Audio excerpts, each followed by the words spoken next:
I brought Lilies to a grave because I thought that was where his story ended. The cellophane scraped my palms as I tied the ribbon. Cold air tasted like liberty that still felt borrowed.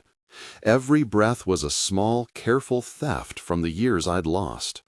I could rehearse this moment, what I'd say, how I'd stand, but rehearsals fall apart the second a child speaks the truth. "He's not in that grave," she told me. I remember the way the words landed, small and absolute, like a stone, skipping once and sinking. The girl, no more than 7, tilted her head at me with grave certainty, as if she were correcting a mistake on a homework sheet. She held a stuffed rabbit with one button eye. Her name was Alina. She'd been walking with her mother past the cemetery and had wandered over, curious at the white lilies. That one sentence rearranged everything I had come to settle.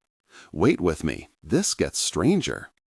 I hadn't known Amir in the beginning of my life like some people know the lines on their palm.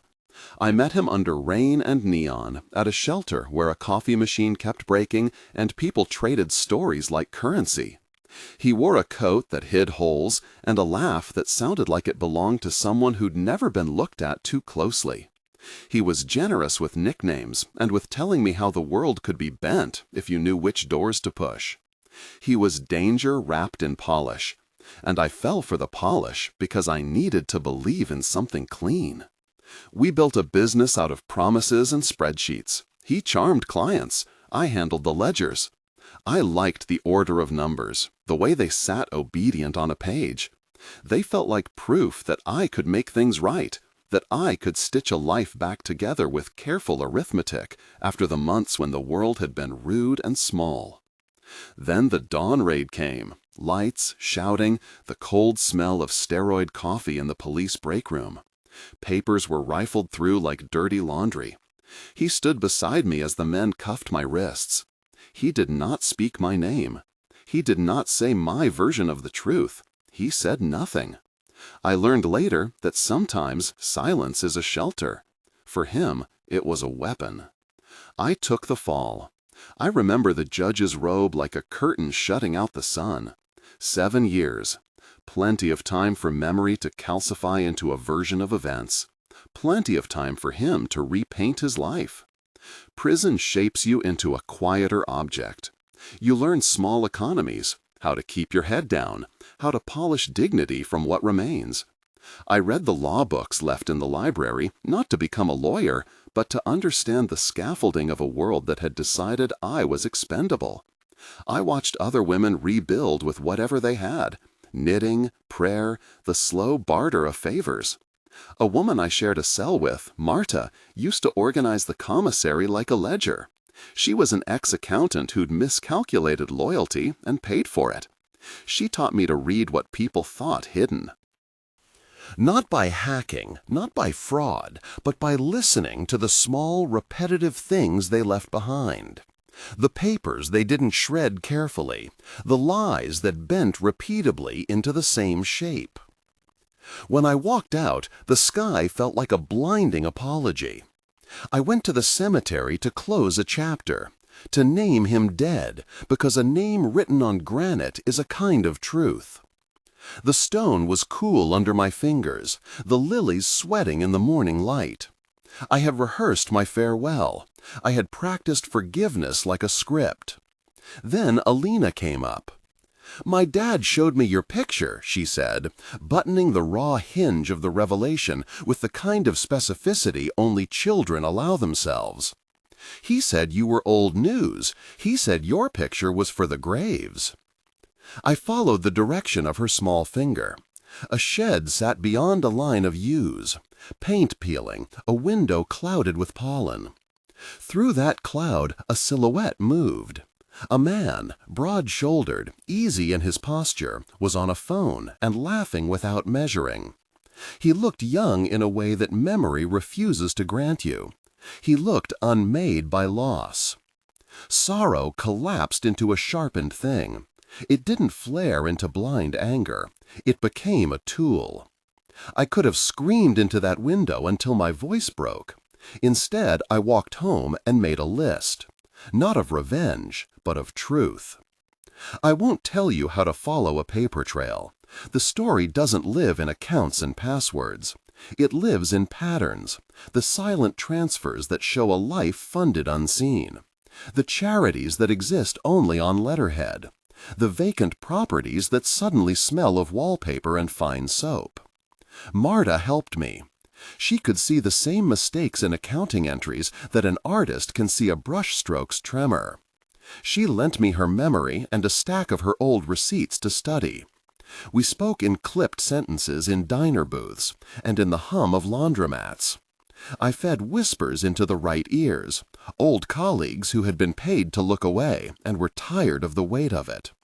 I planted petitions and anonymous tips. I bought time the only way a woman with nothing to lose can, by making sure louder things were happening at once. There were nights I dreamed he bumped into me on a street and apologized, breath hot with beer and regret. In the dream he looked smaller. In waking life he was always larger, recent, unreconstructed. The turn came quietly, the sort that feels orchestrated only in hindsight. A tax firm flagged anomalies. A journalist sniffed out a pattern that seemed too clean. An associate, suddenly ashamed, sent a sealed envelope to a federal investigator. I watched the headlines travel like a slow, inevitable train. Assets froze. A house staff whispered of men in suits. I did not celebrate. I made coffee and sat very still. I let the machinery do what it could do, when given the right nudge. The confrontation didn't have to be a showdown. It needed to be an unmasking. I drove to the house on a gray morning. Snow threatened the sky, but did not fall. The mansion sat like a memory of someone else's fortune. Squared lawns, clean hedges, a mailbox that didn't know the word guilt. I walked up the lane not because I fancied myself a thief in a cloak, but because there are times when presence is the most persuasive evidence. I left a folder on his kitchen table. I did not break a window. I did not plant a device.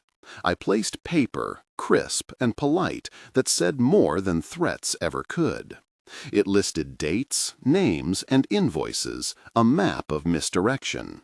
It named people who had been paid to pretend. It included a statement I had written, brief and measured. The folder was a demand. Look at this. The law will follow. Before I left, I stood in the doorway. He did not recognize me at first. People who trade their faces for charm get very good at not seeing the past. When his eyes focused, he laughed, because men like him laugh at the past, at what they think is already dead.